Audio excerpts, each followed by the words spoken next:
नमस्कार दोस्तों, मैं आशीष झा और मैं आज आप सबके सामने उपस्थित हूँ बीपीएससी पीटी के को कैसे क्वालिफाई किया जाए इसकी कुछ रणनीति के साथ। जैसा कि आप सभी को पता है कि बीपीएससी प्रीलिम्स में टोटल 150 क्वेश्चन पूछे जाते हैं। बीपीएससी प्रीलिम्स में ये टोटल 150 क्वेश्चन पूछे जाते हैं। टोटल नंबर ऑफ क्वेश्चन कितने हैं? तो टोटल क्वेश्चंस हैं 150। अब इसमें अगर आप इस 150 क्वेश्चंस में कंपोजिशन अगर देखिए 150 क्वेश्चन का, तो कमोबेश आपको मोटा मोटा ये पता चलेगा कि इसमें बीपीएससी में सबसे ज्यादा हिस्ट्री प्रीडोमिनेट करता है। इसमें कोई डाउट नहीं है, क्योंकि 150 क्वेश्चन में 30 से 40 हिस्ट्री के क्वेश्चन पूछे जाते हैं। किसी साल 2-4 कम, किसी साल 2-4 ज्यादा, लेकिन वो आंकड़ा हमेशा 30 से ऊपर और 40 के नीचे ही रहता है। तो हिस्ट्री से आप देखिएगा तो 30 से 40 क्वेश्चंस पीटी में पूछे जाते हैं। दूसरी तरफ अगर आप ज्योग्राफी की बात करें तो जियोग्राफी से आपको 15 से 20 क्वेश्चंस के आसपास पूछे जाने की संभावना है। कभी कभी नंबर 2-4 बढ़ के 25 भी चला जाता है, लेकिन मोटा मोटा 15 से 20 क्वेश्चन ज्योग्राफी से पूछे जाते हैं। और कमोबेश कुछ यही आंकड़ा पॉलिटी का भी रहता है। तो इंडियन पॉलिटी से भी 15 से 20 क्वेश्चंस पूछे जाते हैं। हालांकि पॉलिटी से ज्योग्राफी की तुलना में थोड़ा ज्यादा क्वेश्चन पूछा जाता है, तो आप इसको मान के चलिए कि ये 20 से 25 क्वेश्चंस इंडियन पॉलिटी से पूछे जाते हैं। अब इसके बाद जो आप बात कीजिएगा अगर इकोनॉमिक्स का, तो इकोनॉमिक्स यानी कि अर्थशास्त्र में भी 15 से 20 क्वेश्चंस आपके पूछे जाते हैं। किसी भी आईएएस पीसीएस की तैयारी करने वाले लड़कों के लिए, विद्यार्थियों के लिए मेरी यही सलाह है कि सबसे पहले इन 4 सब्जेक्ट्स को आप क्लियर कर लें, क्योंकि ये 4 सब्जेक्ट्स एकदम आईएएस पीसीएस में होने वाले एग्जाम का बेस है। इसके बाद अगर आप बात करें इन 4 सब्जेक्ट्स के बाद, तो अब नंबर आता है हमारा बेसिक फंडामेंटल साइंस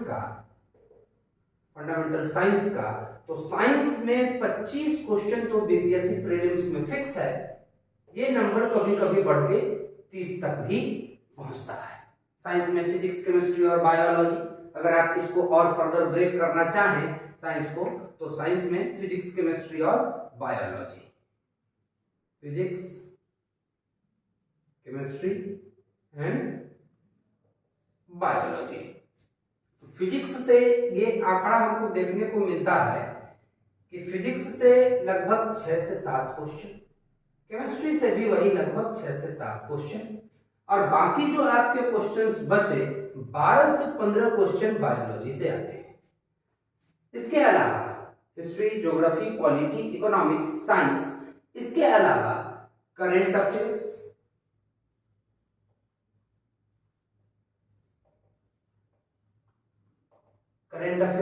और करंट अफेयर से भी लगभग 20 से 25 क्वेश्चन आपके पूछे जाते हैं। और मैथ्स का नंबर तो 10 फिक्स ही है। वो हर एक साल मैथ्स 10 क्वेश्चन बीपीएससी में पूछा जाता है। तो इस हिसाब से आप सबसे पहले किसी भी एग्जामिनेशन का जब आप प्रिपरेशन करते हैं, आप तैयारी करते हैं, तो सबसे पहले आप प्रीवियस ईयर क्वेश्चंस को देखना शुरू कीजिए कि किस सब्जेक्ट से कितना क्वेश्चन पूछा जा रहा है। तो वो उस लिहाज से आपको सब्जेक्ट्स को उतना इंपॉर्टेंस देने में आपको थोड़ा ज्यादा सहूलियत रहेगी। अब यहाँ पर आप देख रहे होंगे कि इन चारों सब्जेक्ट्स में, ये तो चारों किसी भी, क्योंकि जब आप प्रीलिम्स क्वालिफाई करके मेंस के लिए बैठिएगा तो फिर आपको हिस्ट्री, ज्योग्राफी, पॉलिटी और इकोनॉमिक्स पेपर 1, पेपर 2 में, इसके अलावा साइंस एंड टेक्नोलॉजी, तो साइंस एंड टेक्नोलॉजी को समझने के लिए भी आपको साइंस की जो अवधारणा है, जो बेसिक कॉन्सेप्ट है, उसका अच्छा आपके पास ज्ञान होना चाहिए। तो नो डाउट आपको सबसे ज्यादा ध्यान देने की जरूरत हिस्ट्री पे है। और दूसरे नंबर पर अगर आपको किसी सब्जेक्ट पर सबसे ज्यादा ध्यान देने की जरूरत है तो मेरे ख्याल से वो साइंस है, क्योंकि यहां से आपको 25 क्वेश्चन तो फिक्स है, 25 से 30 क्वेश्चन आपको साइंस से यहाँ पर देखने को मिलता है। और साइंस के साथ खास बात यह है कि इसमें जो क्वेश्चन होते हैं वो बेसिक साइंस से एनसीईआरटी बेस्ड है क्लास 12 तक, और अगर उसको आप अच्छी तरह से उसकी अवधारणात्मक समझ, अगर आप कंसेप्चुअल अंडरस्टैंडिंग अगर आप उसकी डेवलप करें तो इस 25 से 30 क्वेश्चन में आप मोस्ट ऑफ द क्वेश्चन एक दो को छोड़ करके बाकी आसानी से सॉल्व कर सकते हैं। तो इनको करने के बाद अगर आप साइंस पर अच्छा पकड़ बना लेते हैं तो यकीन मानिए आपका बीपीएससी प्रीलिम्स कोई नहीं रोक सकता है। पक्का पक्का है कि आप बीपीएससी प्रीलिम्स क्वालिफाई करेंगे ही करेंगे। अब आप जैसा कि आपको पिछले कुछ वर्षों से देखने में आ रहा होगा कि बीपीएससी का कट ऑफ 97, 98 के आसपास रहता था, लेकिन पिछले साल बीपीएससी का कट ऑफ 108 गया है। तो अगर आप एकदम सेफ मान के अपने आप को चल रहे हैं तो आपको कम से कम 110 का स्कोर अचीव करना ही होगा, उसको प्राप्त करना ही होगा। और उस 110 के स्कोर को आप साइंस को नेग्लेक्ट करके आप उस 110 के आंकड़े तक नहीं पहुंच सकते हैं। तो इसीलिए आज मैं आपके सामने उपस्थित हूं साइंस के प्रीवियस ईयर क्वेश्चंस को लेकर के, ताकि आपको ये समझ में आए कि हमारा जो बीपीएससी पीटी में क्वेश्चंस आ रहे हैं वो साइंस के किस किस पोर्शन से क्वेश्चंस आ रहे हैं। तो चलिए मैं शुरू करता हूं। सबसे पहले जब बीपीएससी ने अपना सिलेबस चेंज किया और ई ऑप्शन जोड़ना शुरू किया 62वीं बीपीएससी से, उसी समय से मैं शुरू करता हूं। और 62वीं बीपीएससी में जो सबसे पहला क्वेश्चन है साइंस से वो ये है कि टेफ्लॉन निम्नलिखित में से किस एकलक का बहुलक है। टेफ्लॉन, मैं पहले इसको थोड़ा साफ कर देता हूं फिर आपको वो अच्छे से समझ में आएगा। टेफ्लॉन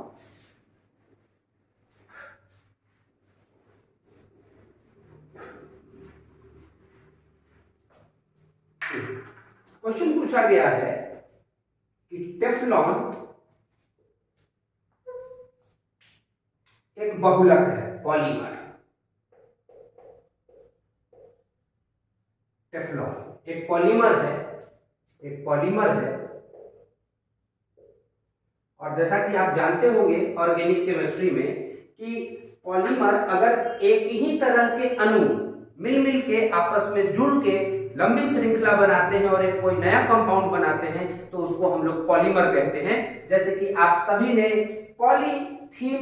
पॉलीएथिलीन का नाम सुना होगा। पॉलीएथिलीन, पॉली का मतलब एक से ज्यादा, बहुत, मल्टी, और एथिलीन को तो आपको पता ही होगा। एथिलीन जो है हमारा फॉर्मूला है ENE, मतलब ये एल्कीन ग्रुप का है C2H4। तो बहुत सारे एथिलीन आपस में जब जुड़ के एक नया कंपाउंड बनाते हैं तो उसको हम लोग कहते हैं पॉलीएथिलीन। इसी को हम लोग आम बोलचाल की भाषा में कह लेते हैं पॉलीथीन। पॉलीथीन, तो जो पॉलीथीन हम रोज रोज इस्तेमाल करते हैं वो एक बहुलक है। और किसका बहुलक है? इथिलीन का। यानी कि ये जो C2H2 है आपका, C2H4 है इथिलीन, ये ढेर सारा इथिलीन आपस में जब जुड़ता है तो पॉलीथीन बनाता है। ये है बहुलक का आपका कॉन्सेप्ट। अब यहाँ पे आपसे क्वेश्चन ये पूछा गया है कि ये जो टेफ्लॉन है बहुलक पॉलीमर, इसका मोनोमर क्या है। अच्छा, मैं एक चीज आपको और ये समझा दूं, यहाँ पर जो ये दोनों कंपाउंड हुए, एक इथिलीन और दूसरा पॉलीथीन, तो इस पॉलीइथिलीन को या पॉलीथीन को हम लोग कहते हैं पॉलीमर। इसको कहते हैं हम लोग पॉलीमर। और ये जो पॉलीमर है ये जिस अणु से मिलकर के बना है उस अणु को हम लोग कहते हैं उस पॉलीमर का मोनोमर। मोनो का मतलब एक, यानी कि ये एक अणु है और ये एक अणु ढेर सारा जुड़ करके क्या बनाया? पॉलीमर बनाया। तो पॉलीथीन का मोनोमर क्या होगा? पॉलीथीन एक बहुलक है और उसका एकलक, मोनोमर का मतलब एकलक। तो पॉलीमर का जो एकलक है, मोनोमर है, वो है इथिलीन। इसी तरह से आपसे यहाँ पर ये क्वेश्चन पूछा गया है कि ये जो टेफ्लॉन पॉलीमर है, इस टेफ्लॉन पॉलीमर का एकलक क्या है? इस टेफ्लॉन बहुलक का एकलक क्या है? और यहाँ पर आपको जो ऑप्शंस दिए गए हैं वो ऑप्शंस दिया है टेट्राफ्लोरोएथिलीन, पहला ऑप्शन है आपका टेट्राफ्लोरोएथिलीन। सेकंड ऑप्शन आपको ये दे रहा है vinyl chloride, chloride. Third option यहां पर है आपका क्लोरोप्रीन,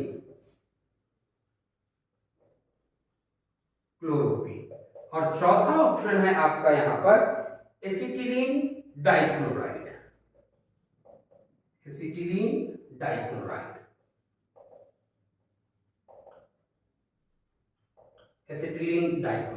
और पांचवा ऑप्शन तो आपको पता है all of the above none of these, यानी कि पांचवा ऑप्शन जो है बीपीएससी का वो अपने आप में दो ऑप्शन समेटे हुए हैं, उसको आप एक ऑप्शन नहीं कह सकते।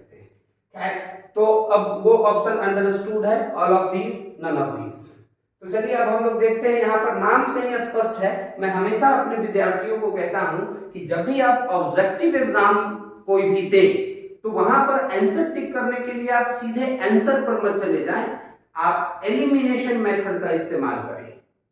3 या 4 ऑप्शंस को अगर आप छांट दीजिएगा तो पांचवा तो आंसर होगा ही, इसी को कहते हैं एलिमिनेशन मेथड। आपको ऑप्शंस को एलिमिनेट करना है और जो सबसे लास्ट में बचेगा वही आपका आंसर होगा।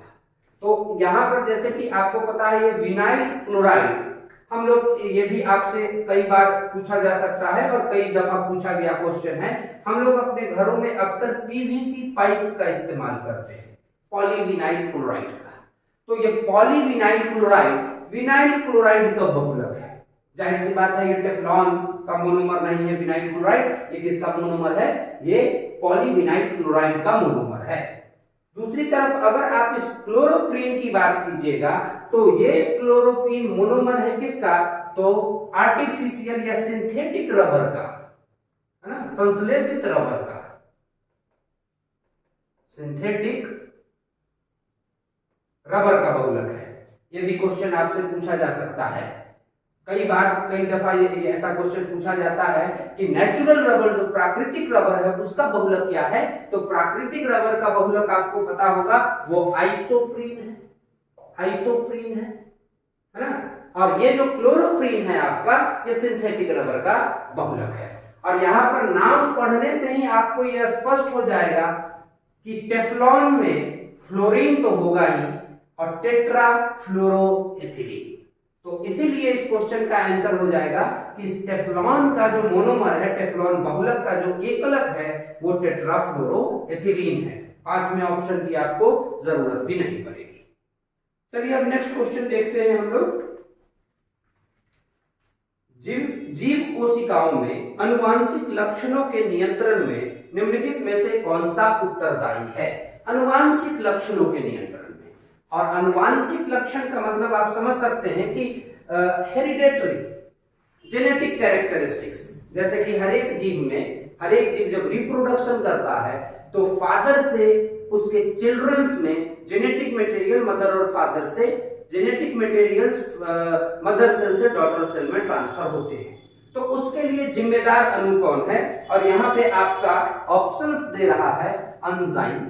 जो पहला ऑप्शन है आपका जेनेटिक कैरेक्टरिस्टिक्स को डिटरमाइन करना है, यहाँ पे जेनेटिक कैरेक्टरिस्टिक्स या आप कैरेक्टरिस्टिक्स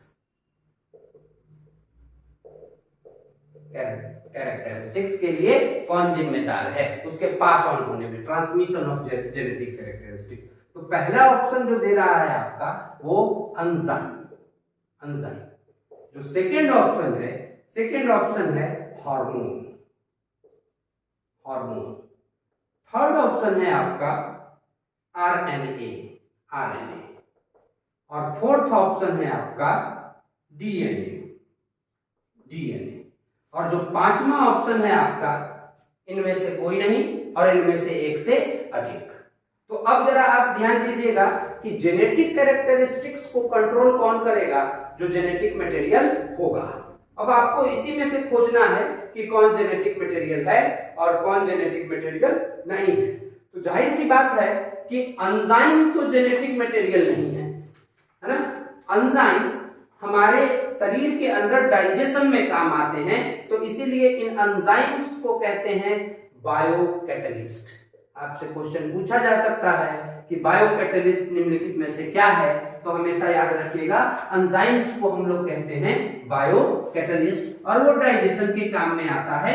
आप डाइजेस्टिव सिस्टम में पढ़ते होंगे कि different different enzymes different molecules को डाइजेस्ट करने में, जैसे फैट को डाइजेस्ट करने के लिए आपका अमाइलेज, कार्बोहाइड्रेट को डाइजेस्ट करने के लिए अमाइलेज, फैट को डाइजेस्ट करने के लिए लाइपेज, प्रोटीन को डाइजेस्ट करने के लिए पेप्सिन, ट्रिप्सिन, ये सब जो हार्मोन है, तो डाइजेस्टिव एंजाइम वो बायोकैटलिस्ट है। वो जेनेटिक कैरेक्टरिस्टिक्स को कंट्रोल करने में उनका कोई रोल नहीं है।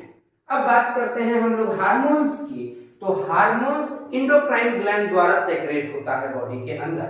हार्मोन का स्रवण हमेशा अंतःस्रावी ग्रंथियां करती हैं, इंडोक्राइन ग्लैंड्स, और वो हमारे शरीर के अलग अलग एक्टिविटी को कंट्रोल करता है, मेटाबॉलिक एक्टिविटीज को, फिजियोलॉजिकल एक्टिविटीज को। जेनेटिक कैरेक्टर से उसका कोई रोल नहीं है। अब आपको कंफ्यूजन इन दो जगह हो रही होगी, आरएनए में और डीएनए में। तो DNA is no doubt it is a genetic material, it is a genetic material. RNA क्या है? तो आरएनए जेनेटिक मटेरियल ह्यूमन के केस में या मैमल्स के केस में आरएनए नहीं है जेनेटिक मटेरियल। आरएनए कुछ वायरस का ही जेनेटिक मटेरियल हो सकता है। जैसा कि आपको पता होगा कि वायरस का जेनेटिक मटेरियल के हिसाब से दो क्लासिफिकेशन किया जाता है। एक को कहते हैं रेट्रोवायरस और दूसरे को हम लोग कहते हैं रेनोवायरस। रेट्रोवायरस एंड रेनोवायरस, ये जिस वायरस का जेनेटिक मटेरियल आरएनए का बना होता है उसको कहते हैं रेट्रोवायरस, और जिस वायरस का जेनेटिक मटेरियल डीएनए का बना होता है उसको हम लोग कहते हैं रेनोवायरस। तो जाहिर सी बात है कि RNA is not the genetic material of humans, तो इसीलिए हम आरएनए ऑप्शंस को सेलेक्ट नहीं कर सकते हैं। तो बच गया हमारा ऑप्शन क्या? डीएनए। तो इस क्वेश्चन का आंसर हो जाएगा कि जीवित कोशिकाओं में आनुवांशिक लक्षणों के नियंत्रण में जो उत्तरदायी है वो क्या है? वो डीएनए है। नेक्स्ट क्वेश्चन हम लोग देखते हैं कि निम्नलिखित में से किस युग्म में सही सुमेल नहीं है? किस युग्म में सही सुमेल नहीं है? तो जरा ऑप्शंस पर विचार करें कौन कौन से युग्म दिए हुए हैं। तो पहला ऑप्शन है आपका इसमें विटामिन B1, विटामिन B1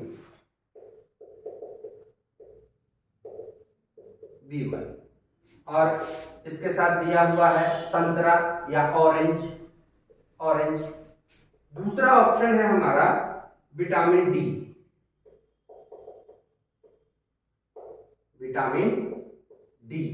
और इसके साथ ऑप्शन दिया हुआ है कॉड लिवर ऑयल। मछली का तेल या मछली के हृदय का तेल, कॉड लिवर ऑयल। तीसरा ऑप्शन है यहां पर आपका vitamin E, wheat germ oil. Vitamin E और व्हीट का मतलब गेहूं, अंकुरित गेहूं। मैं हिंदी में लिख देता हूं, आपको अच्छे से समझ में आएगा, अंकुरित गेहूं। और चौथा ऑप्शन है आपका यहां पर विटामिन के और इसके साथ दिया हुआ है अल्फा।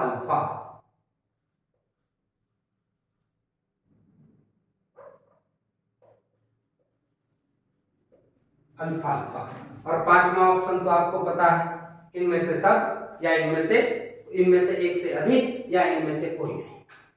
अब जरा ध्यान दीजिए आप, विटामिन B1, आपको पता होगा कि विटामिन B1 को थायमीन भी कहते हैं, जिसकी कमी से बेरी नामक बीमारी होती है।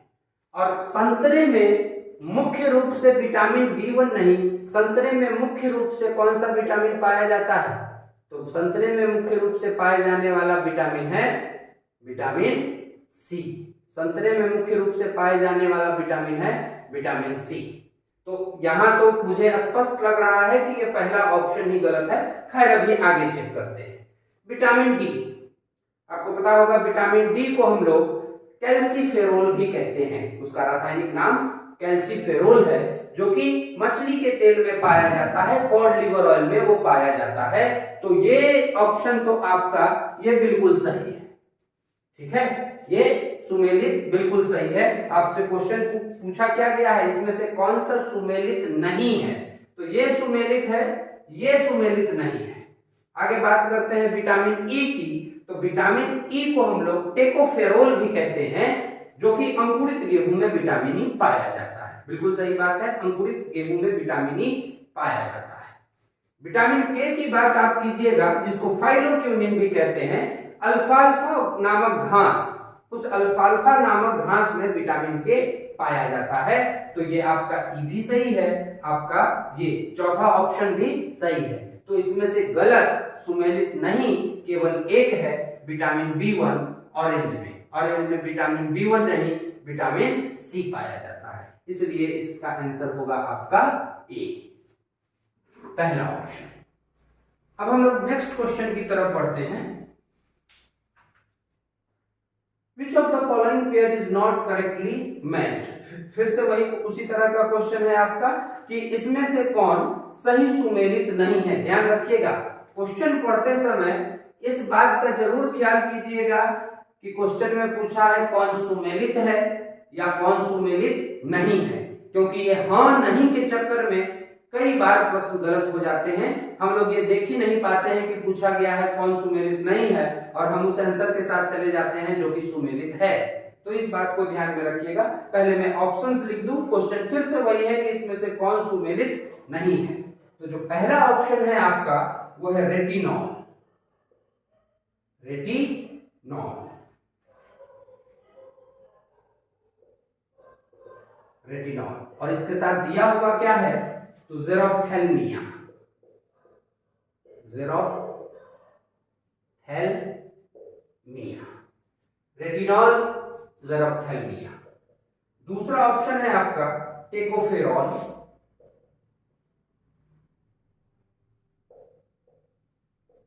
टेकोफेरॉल, और इसके साथ दिया हुआ है बेरी बेरी। Berry berry. तीसरा ऑप्शन है आपका साइनोकोबैलेमिन। साइनोकोबैलेमिन,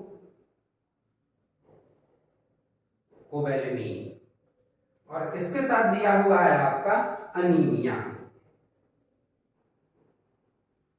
अनीमिया। चौथा ऑप्शन है आपका एर्गोकैल्सीफेरोल। एर्गोकैल्सीफेरोल,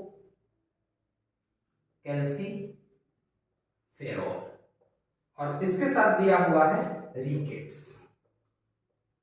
रिकेट्स, और पांचवा ऑप्शन तो आपको पता ही है, ऑल ऑफ द इनमें से एक से अधिक या इनमें से कोई नहीं, नॉन ऑफ दीज या मोर देन वन। पांचवा ऑप्शन ये है।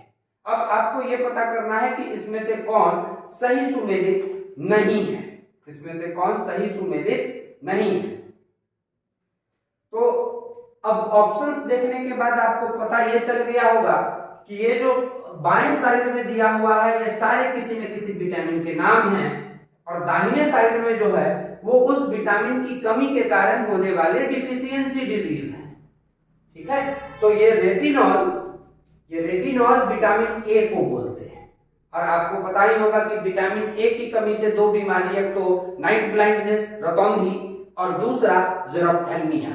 तो ये एकदम सही सुमेलित है, इसीलिए ये आंसर नहीं होगा। दूसरा आपका कह रहा है टेकोफेरॉल। टेकोफेरॉल को विटामिन ई कहते हैं। अभी पिछले क्वेश्चन में हम लोगों ने डिस्कस किया, टेकोफेरॉल को विटामिन ई कहते हैं, और विटामिन ई इसको ब्यूटी विटामिन भी कहते हैं। इस बात को ध्यान रखिएगा कि विटामिन ई को हम लोग ब्यूटी विटामिन भी कहते हैं। दूसरी बात है, आप जितना भी ब्यूटी क्रीम देख लीजिए, जितना भी शैम्पू देख लीजिए, आप टीवी पे उसका प्रचार भी देखते होंगे, वो कहता होगा कि ये विटामिन ई से भरपूर है।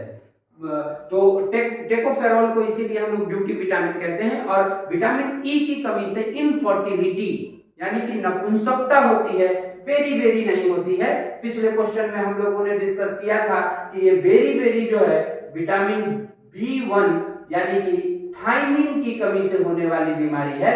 विटामिन ई का इसमें कोई रोल नहीं है, तो इसलिए ये सेकंड वाला ऑप्शन सही सुमेलित नहीं है। नेक्स्ट देखते हैं हम लोग साइनोकोबैलेमिन। तो ये साइनोकोबैलेमिन जो है ये विटामिन B12 को कहते हैं। विटामिन B12 को साइनो, आपसे क्वेश्चन पूछा जाता होगा कि निम्नलिखित में से किस विटामिन में कोबाल्ट पाया जाता है, और उसका आंसर होगा आपका विटामिन B12, और इसीलिए इस विटामिन B12 का नाम है साइनोकोबैलेमिन। और इसकी कमी से अनीमिया होती है। अनीमिया इसकी कमी से होती है। देखिए अनीमिया की अगर मैं बात करूं तो अनीमिया हमारे शरीर में आयरन की कमी से भी होती है। अनीमिया इज ए कंडीशन जिसमें कि शरीर में आरबीसी की मात्रा काफी कम हो जाती है, blood count, red blood cells का काउंट काफी कम हो जाता है, उसको कहते हैं अनीमिया। और आपको पता होगा red blood cells RBC haemoglobin का बना होता है, जिसके बनने के लिए आयरन की बहुत जरूरत होती है। तो ये अनीमिया जो है सो पहली बात आयरन की कमी से होती है, और विटामिन B12 के कारण भी एक अनीमिया होती है जिसको हम लोग कहते हैं pernicious anaemia. Pernicious anaemia, more specifically, simple anaemia से काम नहीं चलेगा, मोर स्पेसिफिकली परनीसियस अनीमिया से। तो खैर जैसा भी हो अनीमिया होता है साइनोकोबैलेमिन से, इसीलिए हम लोग इसको सुमेलित मान करके चलेंगे। और मैं जो सारे विटामिन के नाम आपको बता रहा हूं आप ध्यान रखिएगा, जरूरी नहीं कि यही क्वेश्चन आए, इस क्वेश्चन में बहुत सारे इंफॉर्मेशन है, अगली बार क्वेश्चन बदल के भी आ सकता है। अब बात करते हैं हम लोग इस एर्गोकैल्सिफेरॉल की। तो पिछले क्वेश्चन में हम लोगों ने डिस्कस किया कि विटामिन डी को कहते हैं कैल्सिफेरॉल। विटामिन डी को हम लोग क्या कहते हैं, इस विटामिन डी को हम लोग कहते हैं कैल्सिफेरॉल। अब विटामिन डी में भी कई टाइप हैं, ये एर्गोकैल्सिफेरॉल कहते हैं विटामिन D2 को, एर्गोकैल्सिफेरॉल कहते हैं विटामिन D2 को, और कोलेकैल्सिफेरॉल कहते हैं विटामिन D3 को। और सबको पता होगा कि इस एर्गोकैल्सिफेरॉल यानी कि विटामिन डी की कमी से रिकेट्स यानी कि सूखा रोग होता है। एक और बीमारी होती है इस विटामिन डी की कमी से जिसको ऑस्टियोमलेशिया कहते हैं, रिकेट्स और ऑस्टियोमलेशिया। जैसे विटामिन ए की कमी से नाइट ब्लाइंडनेस और जरप्थेल्मिया, तो नाइट ब्लाइंडनेस तो बहुत कॉमन है, जरप्थेल्मिया कम ही पूछा जाता है, तो अक्सर लोग उस पर ध्यान नहीं देते हैं। उसी तरह से विटामिन डी या एर्गोकैल्सिफेरॉल की कमी से रिकेट्स तो बहुत कॉमन है, ऑस्टियोमलेशिया पे लोग ध्यान नहीं देते हैं, तो इसकी कमी से ऑस्टियोमलेशिया भी होता है। खैर ये भी आपका सुमेलित है। तो अगर आप इन चार ऑप्शंस पर ध्यान देंगे तो सिर्फ एक ही सुमेलित नहीं है, बाकी 3 सुमेलित है, और 5वां ऑप्शन क्या होता है, इनमें से या तो एक से ज्यादा नहीं तो फिर कोई नहीं, तो एक ही है जो सुमेलित नहीं है, इसीलिए इसका आंसर क्या हो जाएगा, tocopherol beriberi. Beriberi vitamin B1 यानी कि थायमिन की कमी से होता है, वो टेकोफेरॉल यानी कि विटामिन ई की कमी से होने वाली बीमारी नहीं है। चलिए हम लोग अब नेक्स्ट क्वेश्चन की तरफ मूव करते हैं।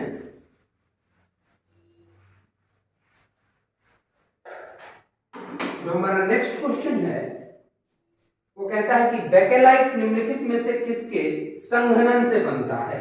बेकेलाइट किसके संघनन से बनता है।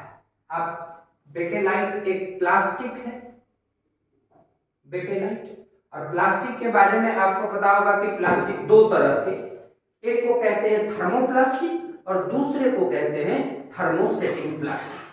थर्मोप्लास्टिक उसको कहते हैं जिसको कि एक बार आप किसी मोल्ड में ढाल लें, उसको बना लें, तो फिर उसको दोबारा गला करके आप मनचाहे आकार में फिर परिवर्तित कर सकते हैं, थर्मोप्लास्टिक। लेकिन जैसे कि हमारा इथिलीन वो थर्मोप्लास्टिक है, पीवीसी पॉलीविनाइल क्लोराइड वो थर्मोप्लास्टिक है। लेकिन थर्मोसेटिंग प्लास्टिक वैसे प्लास्टिक को कहते हैं जिसको एक बार मोल्ड करके आप किसी ढांचे में किसी शेप में उसको बना ले, कोई शेप दे दें उसको, तो फिर दूसरी बार उसको गर्म करके आप कोई दूसरा शेप नहीं दे सकते हैं, थर्मोसेटिंग प्लास्टिक। तो ये जो बेकेलाइट है आपका, ये बेकेलाइट थर्मोसेटिंग प्लास्टिक है। बेकेलाइट थर्मोसेटिंग प्लास्टिक है। क्वेश्चन यहां से भी उठ सकता है कि बेकेलाइट किस तरह का प्लास्टिक है, तो बेकेलाइट थर्मोसेटिंग प्लास्टिक है। अब पूछ रहा है कि ये किसके संघनन से बनता है। संघनन अर्थात कि फिर से वही बात है कि बेकेलाइट किसके, किन 2 अब देखिए हम लोग पिछले क्वेश्चंस में बहुलक की हमने बात की थी, पॉलीमर, और पॉलीमर जिनसे मिलके बने होते हैं उनको मोनोमर। संयोग ऐसा था कि जो टेफ्लॉन था या जो इथिलीन का एग्जांपल हमने पॉलीइथिलीन का लिया, पॉलीथीन का एग्जांपल लिया, उन दोनों बहुलक के जो मोनोमर थे वो एक ही थे। लेकिन यहाँ पर बेकेलाइट का जो मोनोमर है वो एक नहीं, दो अलग अलग मोनोमर है। ठीक है, तो पहले हम लोग ऑप्शंस पर ध्यान दे लेते हैं। जो ऑप्शन है आपका पहला option urea and formaldehyde, formaldehyde, aldehyde, aldehyde. जो सेकंड ऑप्शन है हमारा वो सेकंड ऑप्शन है फिनॉल और फॉर्मल्डिहाइड, फिनॉल एंड फॉर्मल्डिहाइड। जो थर्ड ऑप्शन है हमारा वो थर्ड ऑप्शन है फिनॉल और acetaldehyde, phenol and acetaldehyde, acetaldehyde. और जो चौथा ऑप्शन है हमारा वो है मेलामीन और फॉर्मल्डिहाइड, मेलामीन एंड फॉर्मल्डिहाइड।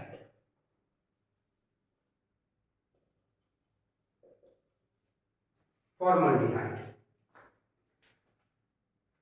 आप इजीली पकड़ सकते हैं कि ये जो बेकेलाइट है ये फिनॉल और फॉर्मल्डिहाइड का बहुलक है ना। अगर आपने पढ़ा होगा केमिस्ट्री, उसमें पॉलीमराइजेशन ऑर्गेनिक केमिस्ट्री में, तो वहां पर जो बेकेलाइट है, बेकेलाइट काफी इंपॉर्टेंट थर्मोसेटिंग प्लास्टिक है, क्योंकि इससे टेलीफोन का कैबिनेट, टीवी का कैबिनेट और भी बहुत सारे बहुत मजबूत प्लास्टिक है, तो इसका इस्तेमाल इंडस्ट्री में या हमारे डेली लाइफ के बहुत सारी चीजें बनाने में बहुत ज्यादा होता है। तो ऑर्गेनिक केमिस्ट्री में इसका पॉलीमराइजेशन जरूर ही पढ़ाया जाता है। ये फिनॉल और फॉर्मल्डिहाइड का बहुलक है, तो आंसर हो जाएगा आपका 2, फिनॉल और फॉर्मल्डिहाइड। चलते हैं अगले क्वेश्चन की तरफ। कहते हैं निम्नलिखित में से किस विटामिन को एर्गोकैल्सिफेरॉल कहते हैं। हम लोगों ने पिछले क्वेश्चन में ही डिस्कस किया, किस विटामिन को एर्गोकैल्सिफेरॉल कहते हैं, एर्गोकैल्सिफेरॉल, एर्गोकैल्सिफेरॉल। यह कौन सा विटामिन है एर्गोकैल्सिफेरॉल। अब ऑप्शंस पे जरा विचार करते हैं, तो जो पहला ऑप्शन है वो है vitamin D2, second option is vitamin D3, the third option is vitamin B12, the fourth one is vitamin B6, और पांचवा ऑप्शन तो आपको पता ही है, नन ऑफ द एबव और more than one of the above, यानी कि इनमें से कोई नहीं या इनमें से एक से ज्यादा। तो अभी हम लोगों ने कुछ देर पहले ही डिस्कस किया कि ये कैल्सिफेरॉल विटामिन डी को बोलते हैं, विटामिन डी को ही कैल्सिफेरॉल कहते हैं। तो जाहिर सी बात है इसमें आपका तीसरा और चौथा ऑप्शन तो यही छट गया, बच गया आपका विटामिन D2 और विटामिन D3। तो एर्गोकैल्सिफेरॉल विटामिन डी को बोलते हैं, D2 को बोलते हैं, विटामिन D3 को हम लोग कोलेकैल्सिफेरॉल कहते हैं, कैल्सिफेरॉल कहते हैं। बहुत ही कंसेप्चुअल क्वेश्चन है, फैक्चुअल क्वेश्चन है। यहाँ पर सारे विटामिन के जो केमिकल नाम है, केमिकल नेम है, उनसे क्वेश्चन एराइज किया गया है। और आपको पिछले 3-4 क्वेश्चन डिस्कस करने के बाद ये बात समझ में आ गई होगी कि ये सारे क्वेश्चंस, अगर आपको सारे विटामिन का नाम याद होगा तो आसानी से आपका बन जाएगा। ये सारे फैक्चुअल क्वेश्चंस हैं। तो विटामिन D2 इसका आंसर हो जाएगा। एर्गोकैल्सिफेरॉल विटामिन D2 को बोलते हैं और विटामिन D3 को कोलेकैल्सिफेरॉल बोलते हैं। अभी थोड़ी देर पहले ही हम लोगों ने बात की कि इस विटामिन B12 को साइनेकोबैलेमिन बोलते हैं, साइनेकोबैलेमिन, जिसमें कोबाल्ट पाया जाता है, और इस विटामिन B6 को पायरेडॉक्सिन कहते हैं, पायरेडॉक्सिन कहते हैं। तो आप इन सभी का नाम याद रखिएगा। हालांकि इस क्वेश्चन का आंसर आपका विटामिन D2 होगा। चलते हैं अगली क्वेश्चंस की ओर।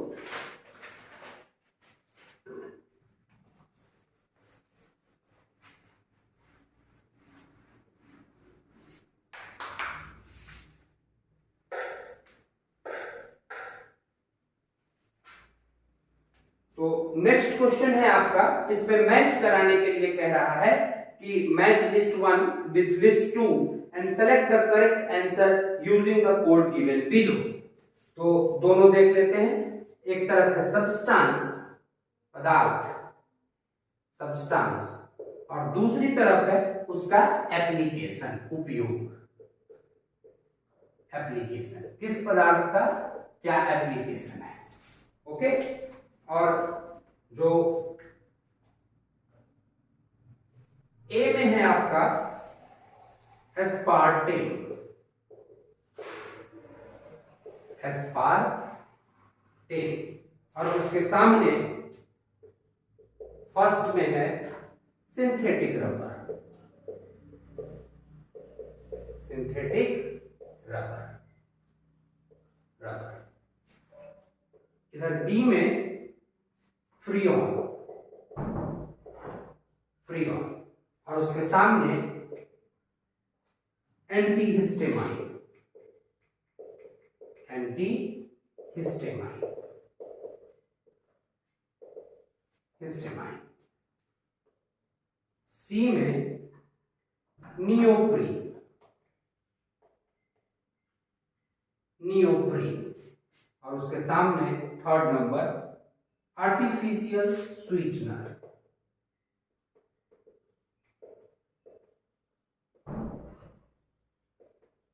Artificial sweetener. D number Benadryl, Benadryl, और उसके सामने 4 में रेफ्रिजरेंट,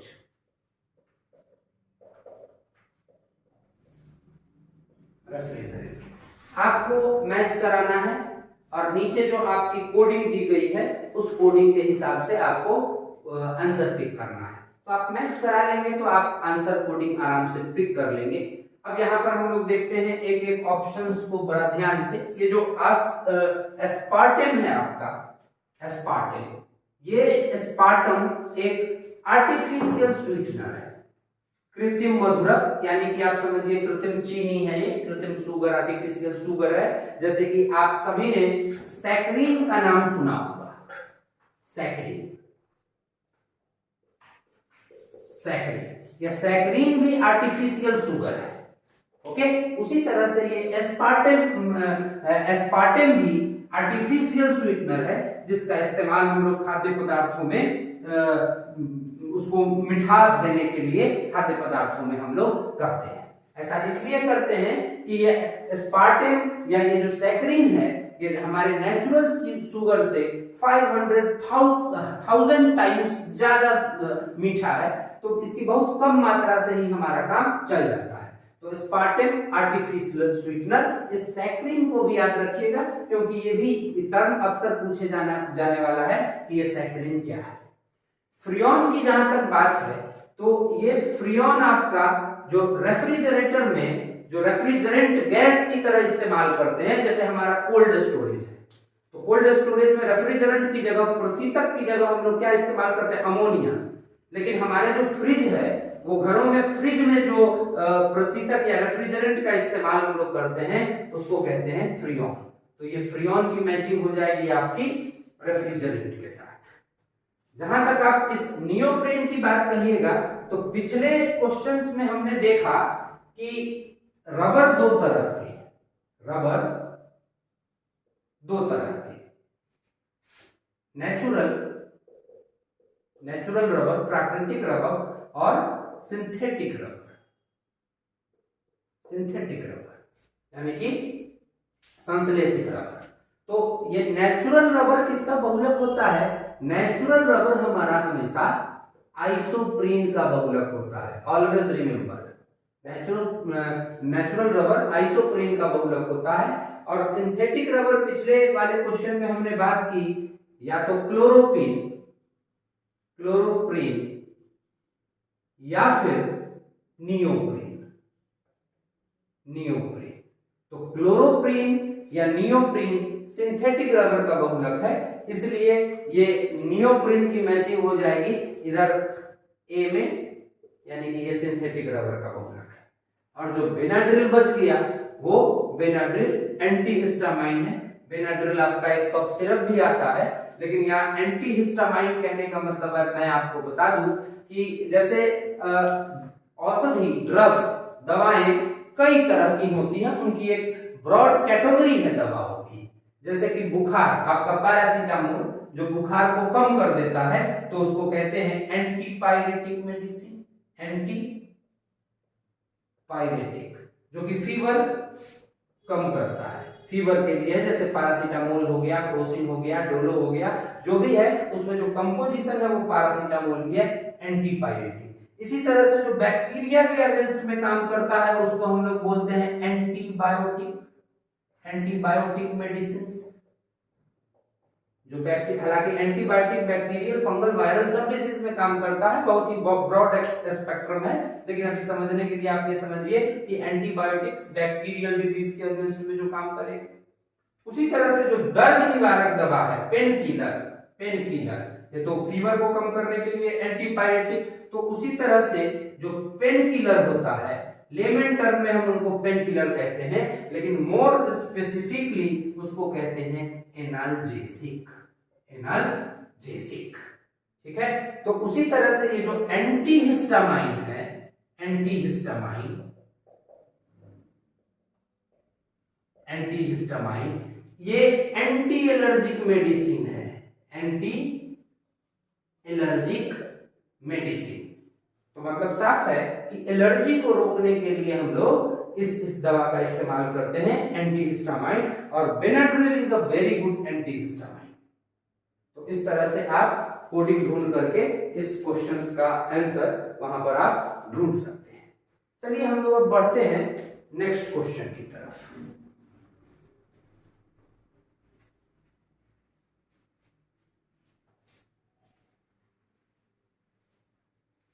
तो जो नेक्स्ट क्वेश्चन है हमारा कि इंसुलिन क्या है, इंसुलिन इज, नेक्स्ट क्वेश्चन है हमारा इंसुलिन इज क्या है।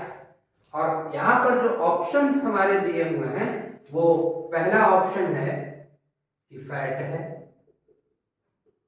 दूसरा ऑप्शन है हमारा विटामिन है, विटामिन है, तीसरा ऑप्शन है हमारा कार्बोहाइड्रेट है, कार्बोहाइड्रेट है, चौथा ऑप्शन प्रोटीन है, और पांचवा ऑप्शन तो आपको पता है कि इनमें से एक से ज्यादा या इनमें से कोई नहीं। तो जरा आप अपने दिमाग पर जोर डालेंगे तो इंसुलिन एक हार्मोन है, इंसुलिन एक हार्मोन है जिसकी कमी से डायबिटीज मेलाइटस नामक बीमारी होती है। और ये इंसुलिन हार्मोन निकलता कहां से है, तो ये इंसुलिन हार्मोन हमारे अग्नाशय पेनक्रियाज से सेक्रेट होता है।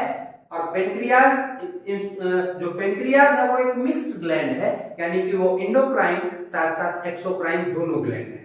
तो हमने अभी थोड़ी देर पहले समझा कि हार्मोन्स जो है, इंसुलिन हार्मोन है और हार्मोन हमेशा इंडोक्राइन ग्लैंड से निकलता है। तो पेनक्रियाज के इंडोक्राइन ग्लैंड वाले पोर्शन से ये निकलता होगा, पेनक्रियाज के इंडोक्राइन पोर्शन वाले से निकलता होगा। और उस पेनक्रियाज के इंडोक्राइन वाले पोर्शन को हम लोग बोलते हैं islet of Langerhans, islet of Langerhans, Langerhans. तो ये आइसलेट ऑफ लैंगरहैंस इंसुलिन के अलावा और भी कई सारे हार्मोन सेक्रेट करता है, जैसे कि ग्लूकागॉन सेक्रेट करता है। तो वहां पर भी आपसे क्वेश्चन पूछा जा सकता है कि ये इंसुलिन आइसलेट पेनक्रियाज से तो निकलता ही है, उसके आइसलेट ऑफ लैंगरहैंस से निकलता है। और उस आइसलेट ऑफ लैंगरहैंस के किस सेल से निकलता है, तो आइसलेट ऑफ लैंगरहैंस के बीटा सेल से निकलता है। वहीं जो ग्लूकागॉन है वो आइसोलेट ऑफ लैंगरहैंस के अल्फा सेल से निकलता है। और ये बात ध्यान में रखिएगा, इस इंसुलिन हार्मोन की कमी से डायबिटीज मेलाइटस नामक बीमारी होती है। तो इतना बात आपको समझ में आया कि हार्मोन है, लेकिन इस पूरे ऑप्शंस में कहीं हार्मोन नहीं है। इतना तो आप समझ सकते हैं कि इंसुलिन फैट नहीं है, इंसुलिन विटामिन नहीं है, इंसुलिन कार्बोहाइड्रेट नहीं है। इंसुलिन हार्मोन तो है, लेकिन किस तरह का हार्मोन है? तो इंसुलिन पेप्टाइड हार्मोन है। कैसा हार्मोन है? पेप्टाइड हार्मोन है। और पेप्टाइड मतलब क्या? जो प्रोटीन हम लोग बॉडी में खाते हैं, तो वो प्रोटीन हमारा सबसे पहले पेप्टाइड, पॉलीपेप्टोन्स और फाइनली एमाइनो एसिड में डाइजेस्ट होता है। तो ये पेप्टाइड भी एक तरह का प्रोटीन ही है, इसीलिए इस क्वेश्चन का आंसर हो जाएगा कि इंसुलिन हार्मोन एक पेप्टाइड हार्मोन है, इसीलिए इसका आंसर आपका हो जाएगा प्रोटीन। अब हम लोग नेक्स्ट क्वेश्चन की तरफ आगे बढ़ते हैं।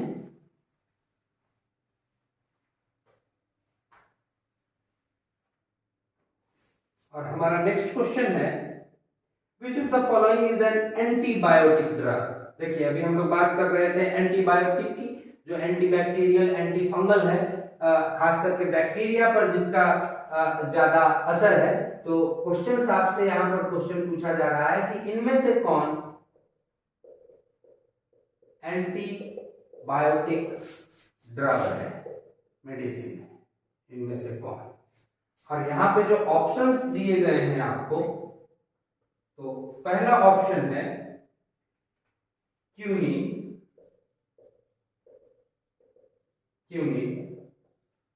दूसरा ऑप्शन है आपका सल्फागुआनिडीन,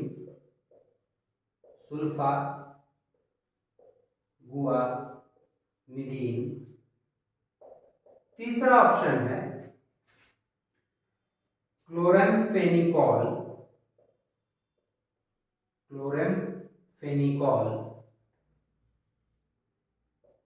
चौथा ऑप्शन है एस्पिरिन, और पांचवा ऑप्शन तो आपको पता ही है।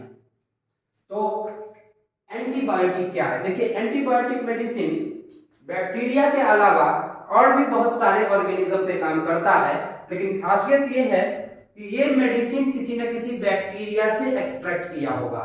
ये एंटीबायोटिक ड्रग्स किसी न किसी बैक्टीरिया से एक्सट्रैक्ट किया होगा। तो इतना बात आपको अगर दिमाग में है तो आप ऑप्शंस पे ध्यान देते हुए इस क्वेश्चन को आप सॉल्व कर लीजिएगा। जैसे कि ये जो आपका क्यूनिन मेडिसिन है, अगर आपको याद हो तो इस क्यूनिन का इस्तेमाल मलेरिया के उपचार के लिए करते हैं। ये भी क्वेश्चन आपसे पूछा जा सकता है कि क्यूनिन और क्लोरोक्यूनिन दवा किस बीमारी के उपचार के लिए करते हैं? तो ये मलेरिया के उपचार के लिए करते हैं। और ये जो क्यूनिन है, ये क्यूनिन ट्रॉपिकल रेन फॉरेस्ट में विषुवत रेखीय वर्षा वनों में एक पेड़ पाया जाता है जिसको हम लोग कहते हैं सिनकोना। तो ये सिनकोना के छाल से प्राप्त किया जाता है, और सिनकोना के छाल पर एक फंगस पाया जाता है जिससे ये प्राप्त किया जाता है क्यूनिन। तो इसीलिए ये एंटीबायोटिक नहीं है, क्योंकि एंटीबायोटिक किसी न किसी बैक्टीरिया से ही प्राप्त किया जाएगा। सल्फागुआनिन की अगर बात कीजिएगा तो ये सल्फागुआनिन जो ड्रग है आपका, ये सल्फोनेमाइड है, यानी कि इसमें सल्फर है, सल्फोनेमाइड। एमाइड का मतलब NH2 ग्रुप, ऑर्गेनिक केमिस्ट्री में फंक्शनल ग्रुप। तो ये सल्फोनेमाइड है, ये किसी बैक्टीरिया से प्राप्त नहीं किया जाता है, तो ये एंटीबायोटिक भी नहीं है। तो ये दोनों ऑप्शंस आपके यहीं पे कट हो गए। तीसरे ऑप्शंस पे अभी थोड़ी देर बाद विचार करते हैं। जरा चौथा ऑप्शन आप देख लीजिए। तो एस्पिरिन, अब ये दर्द निवारक दवा है, और हम लोग अभी बात कर रहे थे कि दर्द निवारक दवा को क्या कहते हैं? एनाल्जेसिक। तो ये एनाल्जेसिक है, पेन किलर है, दर्द निवारक दवा है, ये भी एंटीबायोटिक नहीं है। क्लोरेम्फेनिकॉल आजकल इसका खूब इस्तेमाल किया जाता है, ये एक एंटीबायोटिक है। तो आप देख रहे होंगे कि अभी तक जो भी क्वेश्चंस आपके पूछे गए हैं, मोस्ट ऑफ द क्वेश्चंस आपके बायोलॉजी से रिलेटेड है ना। तो इसीलिए बायोलॉजी पर आप जरा ध्यान दीजिएगा। ये जो 25 से 30 का कंपोजिशन है, इसमें से आधे क्वेश्चंस बायोलॉजी से पूछे जाते हैं, 12 से 15 क्वेश्चंस तक। और फिजिक्स केमिस्ट्री के खाते में जो आधे बचे 12 से 15 क्वेश्चन, तो 6 7 और 6 7, तो इसीलिए बायोलॉजी पर आपको थोड़ा ज्यादा ध्यान देने की जरूरत है। अब नेक्स्ट क्वेश्चन है कि साबुन ग्रीस को हटाता है किस प्रोसेस से? Soap removes grease by, soap removes, question है आपका, सोप रिमूव्स ग्रीस बाय किस प्रोसेस से? और यहां पे जो ऑप्शंस दिए गए हैं आपका, पहला ऑप्शन है कोगुलेशन, स्कंदन, कोगुलेशन। जो दूसरा ऑप्शन है आपका वो है एडजॉर्प्शन, अवशोषण, एडजॉर्प्शन। जो तीसरा ऑप्शन है वो तीसरा ऑप्शन है इमल्सिफिकेशन, पायसीकरण, इमल्सिफिकेशन। चौथा ऑप्शन है ऑस्मोसिस, परासरण, और पांचवा ऑप्शन तो आपको पता ही। देखिए, साबुन जो किसी भी तरह की गंदगी, सिर्फ ग्रीस को ही नहीं, कपड़े से या किसी भी सरफेस से जो किसी भी तरह की गंदगी को दूर करता है, उसका एक प्रोसेस है। ये जो भी गंदगी या डस्ट या डर्ट पार्टिकल होते हैं हमारे कपड़ों के अंदर या किसी सरफेस के अंदर, वो सभी डस्ट पार्टिकल नेचर में एसिडिक होते हैं। वो सभी डस्ट पार्टिकल नेचर में एसिडिक होते हैं। और साबुन कहने का मतलब है कि सोप्स आर, ये भी क्वेश्चन आपका बहुत इंपॉर्टेंट है कि साबुन क्या है। तो सोप्स आर द सोडियम या पोटेशियम साल्ट, सोडियम या पोटेशियम साल्ट है, और किसका साल्ट है? तो of carboxylic acid, carboxylic acid. साबुन सोडियम या पोटेशियम साल्ट है किसका? कार्बोक्सिलिक एसिड का। वहीं आप अगर सर्फ को देखिएगा, ये तो सोप हो गया, वहीं अगर आप सर्फ या डिटर्जेंट को देखिएगा तो डिटर्जेंट्स आर अमोनियम या सल्फोनेट साल्ट है। और किसका साल्ट है? तो अगेन कार्बोक्सिलिक एसिड का साल्ट है। यही फर्क है डिटर्जेंट और सोप में। सोप सोडियम या पोटेशियम साल्ट है कार्बोक्सिलिक एसिड का, और जो डिटर्जेंट है वो अमोनियम या सल्फोनेट साल्ट है कार्बोक्सिलिक एसिड का। खैर, अब हम लोग देखते हैं कि ये कैसे होता है। ये सोडियम साल्ट है कार्बोक्सिलिक एसिड का, तो कार्बोक्सिलिक एसिड वाला जो पोर्शन है, इसको अगर मैं स्ट्रक्चर दूं आपको, तो ये इस तरह से आप ये स्ट्रक्चर रख सकते हैं। ये जो पोर्शन है आपका, ये सोडियम वाला पोर्शन है, और नीचे वाला जो पोर्शन है आपका, ये कार्बोक्सिलिक एसिड का पोर्शन है, कार्बोक्सिलिक एसिड का पोर्शन है। ये जो दोनों अलग अलग भाग हैं, ये जो आगे वाला हेड है इसका, ये हेड है हाइड्रोफिलिक,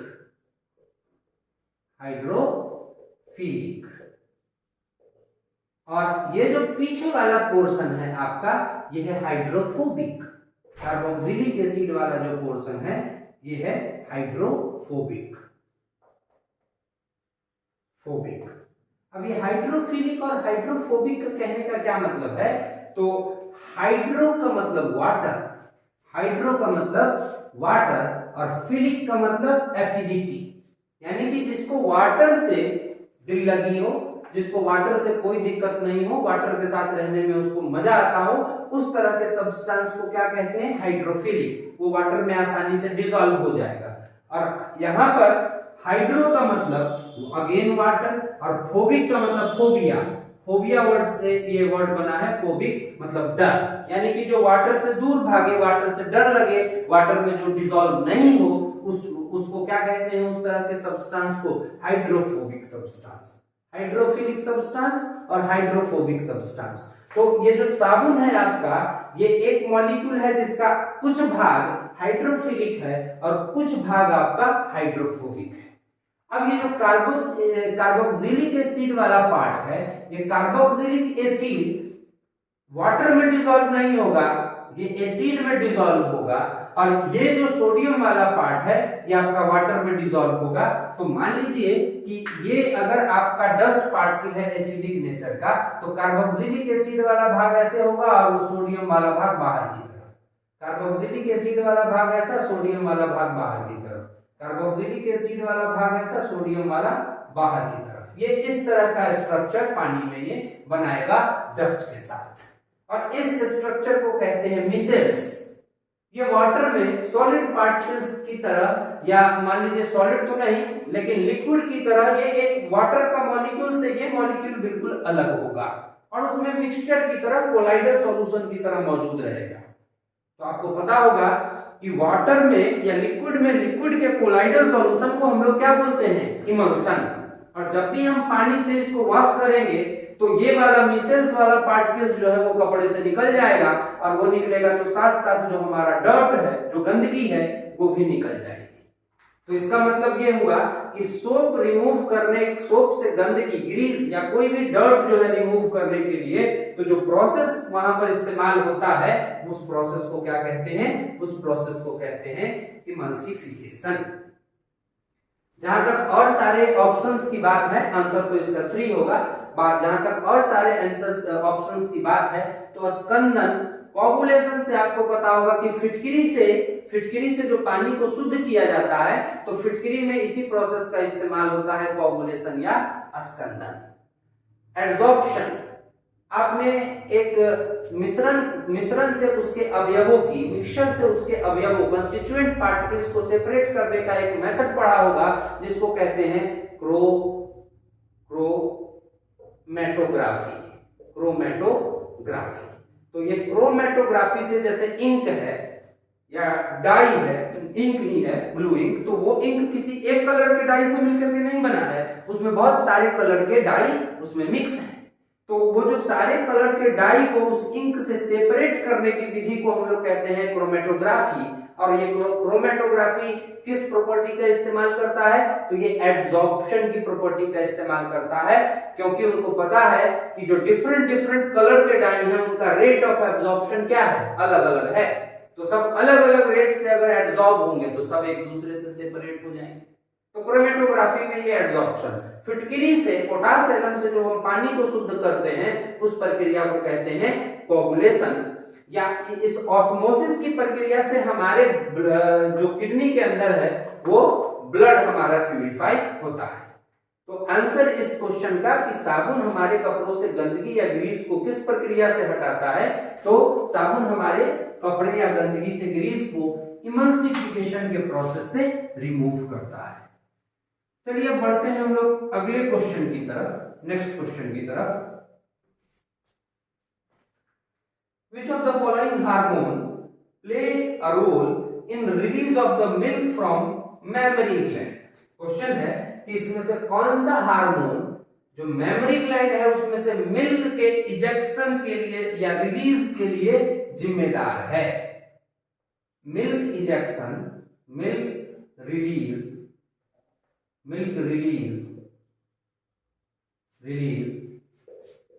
फ्रॉम मेमोरी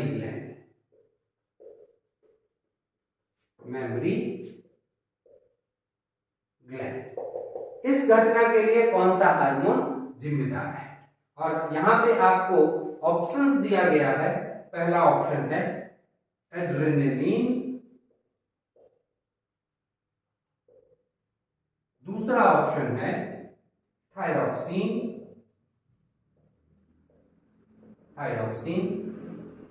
तीसरा ऑप्शन है प्रोजेस्टेरॉन,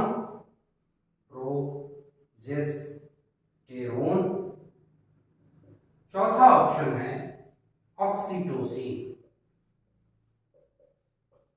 ऑक्सीटोसिन, और पांचवा ऑप्शन है इनमें से एक से अधिक या इनमें से कोई नहीं। तो अब जरा क्वेश्चन पर ध्यान दीजिए। मेमोरी ग्लैंड जिनके पास होता है, जिस लिविंग ऑर्गेनिज्म के पास, उनको कहते हैं मैमल्स। और ये मेमोरी ग्लैंड उनके यंग वंस को, उनके बच्चों को, जब तक वो डिपेंडेंट रहते हैं मदर पर, तब तक उनको फीडिंग के लिए ये मेमोरी ग्लैंड से मिल्क का प्रोडक्शन होता है। अब मिल्क का जो प्रोडक्शन है, यहाँ पर क्वेश्चन को आपको ध्यान देने की जरूरत है। यहाँ पे मिल्क का रिलीज पूछा है, मिल्क का इजेक्शन पूछा है, ना कि मिल्क प्रोडक्शन पूछा है।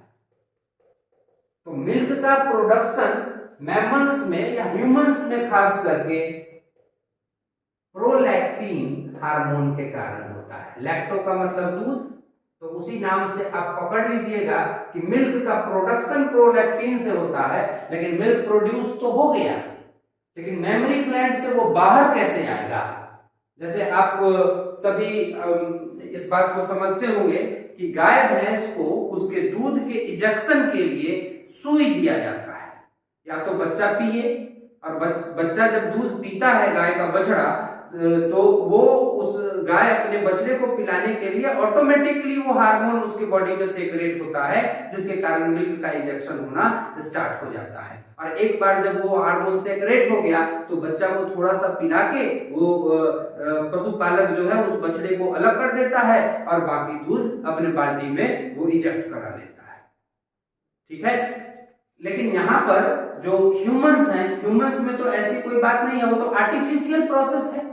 तो आर्टिफिशियली जो है उसको ह्यूमंस के केस में उसको इजेक्ट कराने के लिए, या गाय भैंस के केस में भी, मैमल के केस में उसको इजेक्ट कराने के लिए बच्चा आखिर पीता है, तो किस हार्मोन के सेक्रेशन से गाय से दूध वो इजेक्ट होने लगता है, उसके मेमरी ग्लैंड से।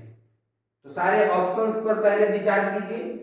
ये एड्रेनलिन हार्मोन, इसको हम लोग लरो और उरो, फाइट एंड फ्लाइट या इमरजेंसी हार्मोन भी कहते हैं, क्योंकि ये इमरजेंसी सिचुएशन में निकलता है, सेक्रेट होता है और हमारा हार्ट बीटिंग, हमारा ब्लड प्रेशर वगैरह ये बढ़ा देता है। और जब काम हो जाता है तो ये हार्मोन फिर इसका सेक्रेशन बंद हो जाता है और हमारे हार्ट बीटिंग वगैरह को फिर से ये नॉर्मल कर देता है। तो आपसे इस हार्मोन से संबंधित क्वेश्चन ऐसा भी पूछा जा सकता है कि किस हार्मोन को लरो और उरो, फाइट एंड फ्लाइट कहते हैं, तो एड्रेनलिन को फाइट एंड फ्लाइट हार्मोन कहते हैं। ठीक है, ये हमारे हार्ट बीट को, हमारे ब्लड प्रेशर को बढ़ाता है। क्वेश्चन ऐसा भी पूछा जा सकता है कि which of the following hormone increase our blood pressure, तो एड्रेनलिन। दूसरी बात, आप इस एड्रेनलिन में ये ध्यान रखिएगा कि secreted bye adrenal gland. Adrenal gland, ये तो नाम से ही आप पकड़ लीजिएगा कि कौन सा ग्लैंड इसको सेक्रेट करता है, एड्रिनल ग्लैंड। अब थायरॉक्सिन की जहां तक बात है, तो thyroxine is secreted bye thyroid gland, thyroid gland. और करता क्या है थायरॉक्सिन, तो हमारे बॉडी के अंदर जो भी मेटाबॉलिज्म है उस मेटाबॉलिज्म को रेगुलेट करता है। यही थायराइड ग्लैंड से थायरॉक्सिन का सेक्रेशन जब बंद हो जाता है तो थायराइड ग्लैंड फूल के ऐसा लटक जाता है, और उस कंडीशन को हम लोग घेघा या ग्वाइटर कहते हैं, जो आयोडीन की कमी से होता है। क्योंकि थायरॉक्सिन हार्मोन का एक चीफ कंस्टिट्यूएंट है आयोडीन, उसके बनने के लिए आयोडीन की जरूरत है। तो बॉडी में अगर आयोडीन की कमी होगी तो थायरॉक्सिन का प्रोडक्शन होगा नहीं, और थायराइड ग्लैंड हमारा उसमें इन्फ्लेमेशन हो जाएगा, वो सूज करके ऐसा बाहर गले से लटका हुआ लगेगा। उसी कंडीशन को हम लोग ग्वाइटर या घेघा कहते हैं।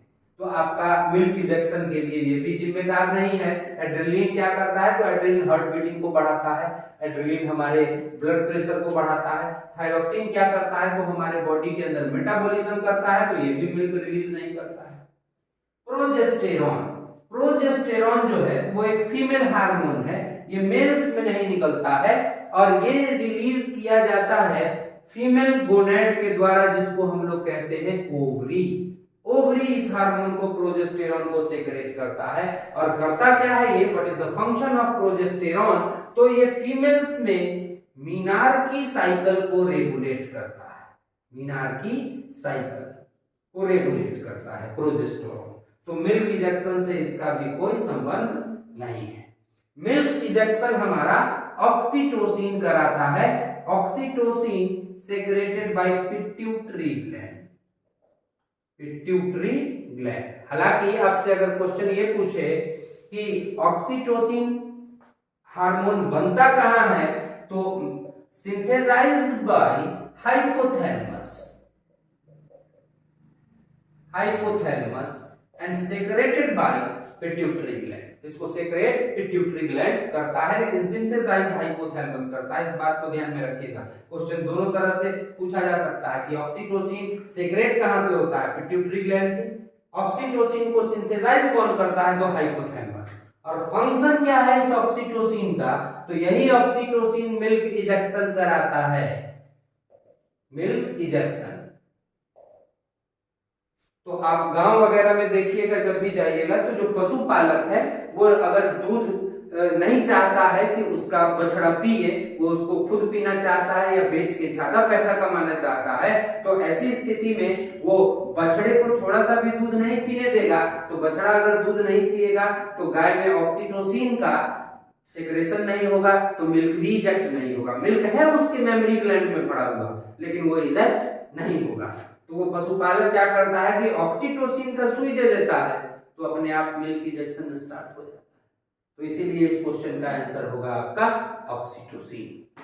तो इस तरह से आज हमने बहुत ज्यादा तो नहीं, लेकिन 10 से 11 क्वेश्चन देखा, और उस क्वेश्चंस को देखने के क्रम में हमने बहुत हर एक ऑप्शंस को डील किया, और हर एक ऑप्शंस को डील करने से ये हो रहा है कि हमारी समझ काफी बढ़ रही है, और क्वेश्चन तो कहीं से भी किसी भी तरीके से पूछा जा सकता है। तो आज के लिए बस इतना ही। बने रहिए हमारे साथ, अगले सेशन में हम फिर उपस्थित होंगे बीपीएससी साइंस के कुछ नए क्वेश्चन के साथ। धन्यवाद, थैंक यू।